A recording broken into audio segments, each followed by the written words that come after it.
A timeline of key events before and after Kyle Rittenhouse shot 3 people during a night of unrest in Kenosha, Wisconsin, last year August 23, 2020, an officer responding to a reported domestic disturbance shoots Jacob Blake, a black man, in the back as Blake was leaning into his vehicle. Bystander video captures the shooting, which left Blake partly paralyzed.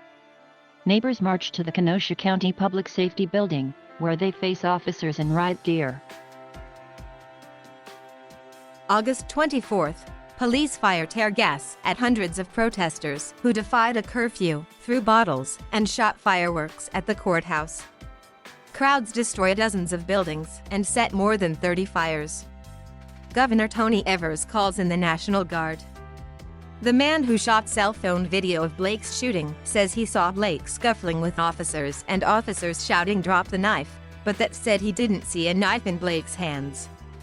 August 25th, Blake's lawyer says Blake is paralyzed from the waist down. Blake's family calls for calm. Calls go out on social media, including on a page run by the Kenosha Guard, for people to take up arms and help defend the city from thugs. Demonstrations are held for a third night, with gunshots heard and people seen carrying long guns and other weapons. Shortly before midnight, 2 people, Joseph Rosenbaum, 36, and Anthony Huber, 26, are shot dead, and a third, Gage Grosskreutz, 26, is wounded. August 26th, authorities say they are seeking a possible vigilante seen on cell phone video opening fire with a rifle.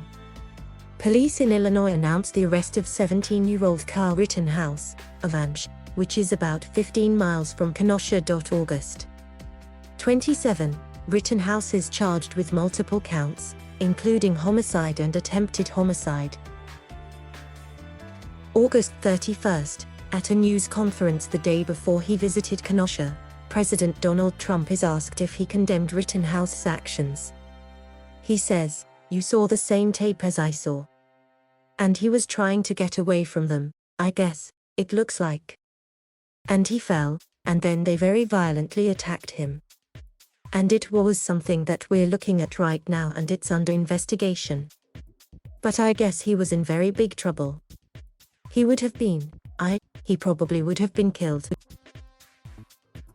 September 1st, Trump visits Kenosha and blames domestic terror for the violence. He makes no mention of Blake's shooting by police and calls the violent protests anti-American. September 3rd, Joe Biden, the Democrat running against Trump, visits Kenosha. He meets with Blake's family members, speaks with Blake by phone and leads a community discussion. September 24th, in a TV appearance and social media posts, Rittenhouse attorneys say his client acted in self-defense but was also a courageous defender of liberty and a patriot who exercised his right to bear arms amid rioting. They claim Rittenhouse is being sacrificed by politicians who want to strip citizens of the right to defend their communities.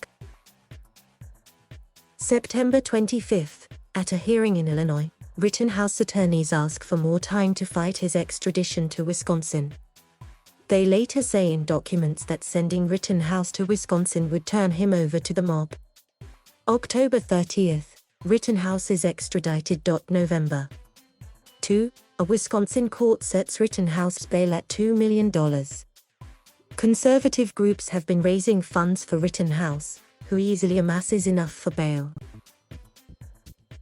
November 20th, Rittenhouse posts bail and is released.